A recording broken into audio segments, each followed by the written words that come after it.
Controversy surrounding Rahul Gandhi's comment linking the ISI to the Muzaffarnagar riot victims has escalated, with the BJP complaining against the Congress Vice President to the Election Commission. Well, the BJP had on Friday written a letter to the CEC demanding show-cause notices to the Congress party and Rahul Gandhi on why action should not be taken against them for willful and blatant violation of the Model Code of Conduct. We have essentially made 2 points.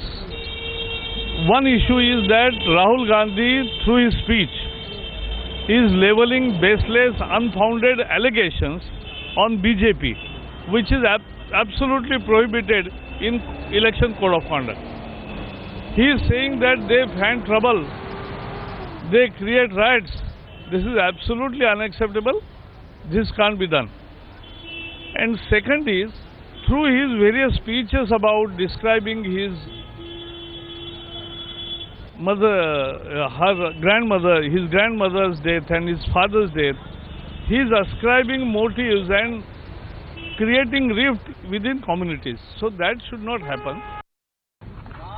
जिस तरह से पिछले दिनों राजस्थान और मध्य प्रदेश के चुनावों के दौरान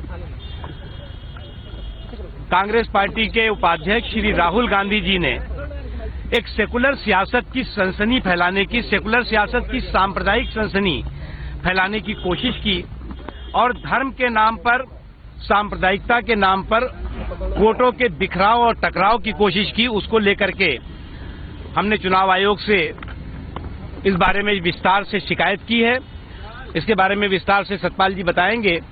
उसके साथ ही साथ जिस तरह से, क्योंकि राहुल गांधी जी कोई दिग्विजय सिंह जी नहीं है, वो कांग्रेस पार्टी के सुपरस्टार कैंपेनर हैं, वो सर्वोच्च नेता हैं और कांग्रेस पार्टी ने अभी तक उनके उस बयान को, जिस बयान के माध्यम से ये कहा गया कि भारतीय जनता पार्टी सांप्रदायिक दंगे कराती है, जिस बयान के माध्यम से ये कहा गया कि जिसके माध्यम से ये कहा गया कि इस देश का मुसलमान आईएसआई के संपर्क में है, या और इससे जुड़े हुए जो बयान है उसका आज तक कोई भी खंडन नहीं किया है, बल्कि उसके समर्थन किया गया है। इसलिए इस तमाम मुद्दों को लेकर के हमने एक रिप्रेजेंटेशन भी दिया है और साथ ही साथ हमने मांग की है कि श्री राहुल गांधी जी और कांग्रेस पार्टी, उनके खिलाफ जो चुनावी कानून है, आदर्श चुनाव आचार संहिता के उल्लंघन